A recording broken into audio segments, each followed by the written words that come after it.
Welcome to the new section, Detecting Face Parts and Overlaying Masks. In this section, we will understand the Haar Cascades and discuss about integral images. We will also overlay a face mask in the live video and sunglasses on the face. Finally, we will track the parts such as nose, mouth, and ears. Now, we will move on to the first video of this section that deals with Haar Cascades. In this video, we are going to take a look at cascade classifiers, hair features, and how to compute the hair features. Haar cascades are cascade classifiers that are based on hair features. What is a cascade classifier? It is simply a concatenation of a set of weak classifiers that can be used to create a strong classifier.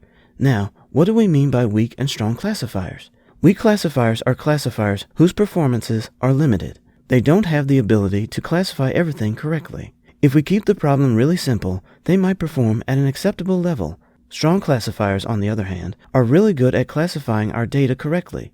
We will see how it all comes together in the next couple of paragraphs. Another important part of hair cascades is hair features. These features are simple summations of rectangles and differences of those areas across the image.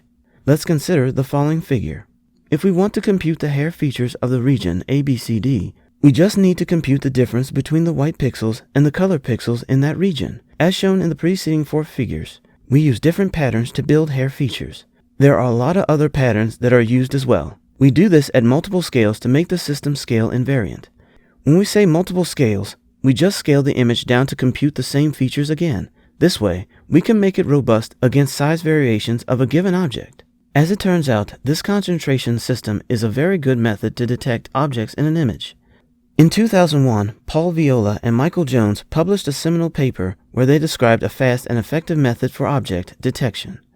If you are curious to learn more about it, you can check out their paper at. Let's dive deeper into it to understand what they actually did. They basically described an algorithm that uses a boosted cascade of simple classifiers. This system is used to build a strong classifier that can perform really well. Why did they use simple classifiers instead of complex classifiers that can be more accurate? Well, using this technique, they were able to avoid the problem of having to build a single classifier that can perform with high precision. These single-step classifiers tend to become complex and computationally intensive. The reason why their technique works so well is because the simple classifier can be weak learners, which means that they don't need to be complex.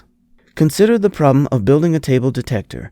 We want to build a system that will automatically learn what a table looks like. Based on this knowledge, it should be able to identify whether there is a table in any given image. To build this system, the first step is to collect images that can be used to train our system. There are a lot of techniques available in the machine learning world that can be used to train a system like this.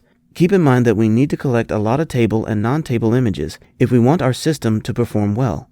In machine learning lingo, table images are called positive samples, and the non-table images are called negative samples. Our system will ingest this data and then learn to differentiate between these two classes.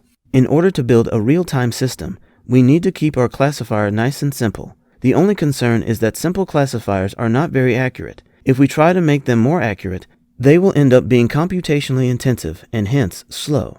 This kind of trade-off between accuracy and speed is very common in machine learning. So, we will overcome this problem by concatenating a bunch of weak classifiers to create a strong and unified classifier. We don't need the weak classifiers to be very accurate.